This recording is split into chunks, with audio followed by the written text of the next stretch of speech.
পাওয়ার এই বাড়ির এরিয়ার ভিতরে আর জিন্নাত আসতে পারত না। কত পাওয়ার সূরা মুজাম্মিলের মধ্যে। আরেকটা হাদিস আছে রাসূলুল্লাহ ফরমায় সূরা বাকারা, বাকারা এখানে নাম রাখা হয়েছে 114টা সূরা আছে। এক একটা সূরার নাম লাগানো হয়েছে, এক একটা রহস্য আছে বাবা। বাকারা যে শব্দ যেটা আছে, একটা গরুর নামে, গরুর ঘটনাটার ওয়াক্তার নামে সেই সূরাটার নাম রাখা হয়েছে।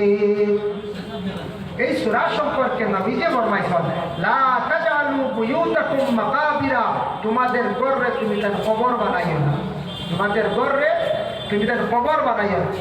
ইন্নাশ শাইতানা ইয়ানফিরু মিনাল বাইতিল্লাযী ইয়াকরাউ ফীহি সূরাতুল বাকারা, নবী যে ফরমায় তোমাদের ঘরের মধ্যে যদি সূরা বাকারা তিলাওয়াত হয়, এই ঘরের মধ্যে শয়তান থাকতে পারে না, শয়তানও দূর হয়, জিন্নাত দূর হয়।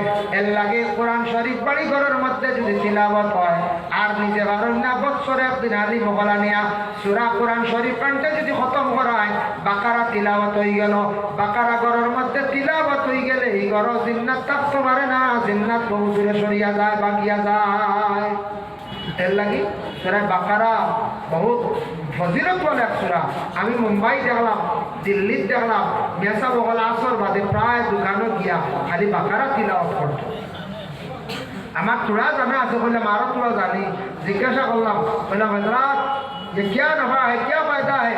तो হইল দোকান উন্নতির লাগিয়া, দোকানের ব্যবসা বাণিজ্য বাড়ি ভাল লাগে, বিক্রির লাগিয়া তারা হইল হয়। তো হইল সব মানুষে আমরা সূরা বাকারা তিলাওয়াত করায়, আর না হলে বছরে একবার করাইব। আর কেউ আছে মাসে মাসে হুজুর ডাকিয়া নিয়ে বাকারা তিলাওয়াত कीजिए, তিলাওয়াত করো।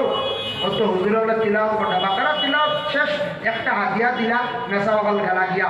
সূরা বাকারা যে কোনো দোকানদার হলে যে দোকানও তিলাওয়াত করায়, দোকানের বিক্রি শিখি বাড়ি যায়, কাস্টমার বেড়ে যায়। আল্লাহ মানুষের মুখে